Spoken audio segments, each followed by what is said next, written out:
അടുത്ത ക്വസ്റ്റ്യൻ നോക്കുക. The monomer X involve in the synthesis of nylon 66 gives positive carbylamine test. പോളിമറിൽ നിന്നുള്ള ഒരു ക്വസ്റ്റ്യൻ ആണ്.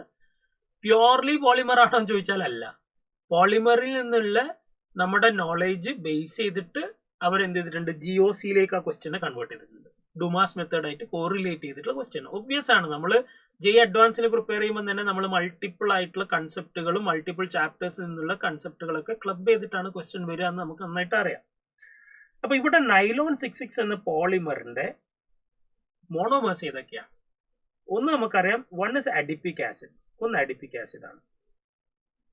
ഈ ഇൻഫോർമേഷൻ അറിയില്ലെങ്കിൽ ഇവിടെ പെടും, ഈ ക്വസ്റ്റ്യൻ ഫോർവേഡ് ചെയ്യാൻ കഴിയില്ല. രണ്ടാമത്തേത് ഏതാ? ഹെക്സാമെത്തിലീൻ ഡൈയമീൻ ആണ്.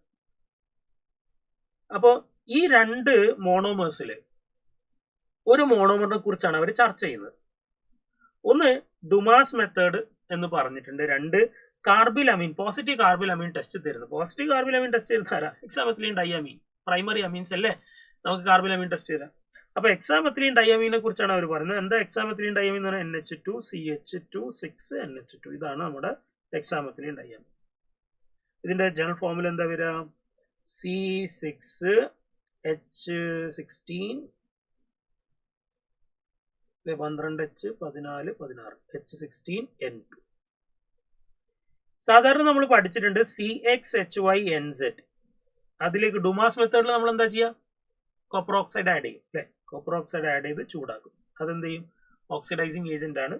കാർബൺ ഡൈ ഓക്സൈഡ് ആക്കി മാറ്റും, ഹൈഡ്രജനെ വാട്ടർ ആക്കി മാറ്റും, and nitrogen just nitrogen gas ആയിട്ട് അവിടെ ഇവോൾവ് ചെയ്യും. നമ്മൾ പഠിച്ചിട്ടുണ്ട്. And you will get copper. Okay, so ഇതില് നമ്മളോട് ചോദിച്ചിരിക്കുന്നത് എന്താ നോക്കിയത് നിങ്ങൾ? If 10 moles of X are analyzed in Dumas method, the amount of nitrogen gas evolved. നോക്കൂ, ഇവിടെ ഇതില് what is the value of Z? Zന്റെ വാല്യൂ എത്രയാ? 2 ആണ്. എന്ന് വെച്ചാൽ നിങ്ങൾ നോക്കണേ, C6H16N2 എനിക്ക് എത്ര നൈട്രജൻ കിട്ടും? ഇപ്പൊ Zന്റെ വാല്യൂ 2 ആണെങ്കിൽ 1 mole of N2 will be obtained. കുഴപ്പമുണ്ടോ? ഇല്ലാന്ന് വിചാരിക്കും അല്ലേ? ഒരു മോൾ N2 ആണ്, അല്ലെങ്കിൽ സ്റ്റോഷിയോമെട്രി ഓഫ് N2 is 1. കാരണം Zന്റെ വാല്യൂ 2 ആണ്.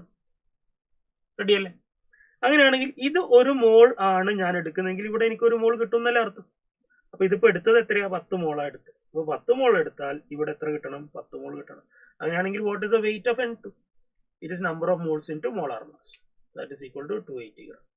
Simple question. പക്ഷെ ഇത് സിമ്പിൾ ആണോ എന്ന് ചോദിച്ചാൽ you should know this. ഇതറിയണം.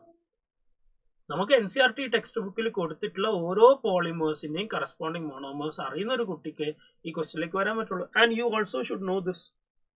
Dumas മെത്തേഡിന്റെ എക്സ്പ്രഷൻസ് കൃത്യമായിട്ട് അറിയണം. അത് രണ്ടും അറിയുന്ന ഒരു കുട്ടിക്ക് ഇത് കണക്ട് ചെയ്യാൻ പറ്റുള്ളൂ. അറിയില്ലെങ്കിൽ ഇത് കണക്ട് ചെയ്യാൻ കഴിയില്ല. This becomes A difficult question. Okay, ഇത് അറിയുന്ന ഒരു കുട്ടിയെ സംബന്ധിച്ചിടത്തോളം വളരെ കുറഞ്ഞ ടൈമിൽ ഈ ക്വസ്റ്റ്യൻ സോൾവ് ചെയ്തെടുക്കാൻ പറ്റും.